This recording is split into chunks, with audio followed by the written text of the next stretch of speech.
some stuff has come out in the last 10 years or so that's kind of interesting.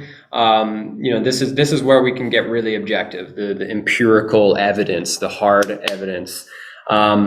The MRI machines nowadays, what they're doing is measuring blood flow in the brain. Where's blood most concentrated at different times, at different points in your functioning.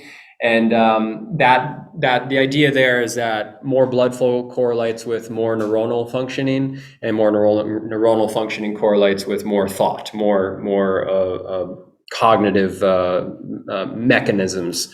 So what we're looking at here is the parahippocampal network, which is known to be part of the default mode network. I definitely want to throw in a caveat that this is by no means saying this is where the ego is.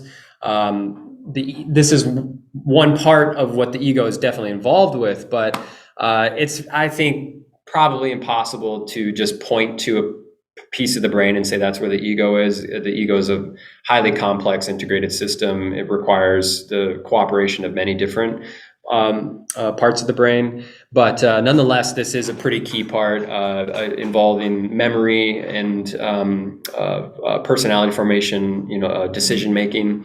So basically what we're looking at is the comparison of a non-psychedelic brain, sober brain, and then they're using LSD to measure the effects, the changes. And so basically you're seeing the same parts of the brain are being measured. And again, that's the point of this particular study, is they're only looking at this network. But what you're seeing is less blood flow.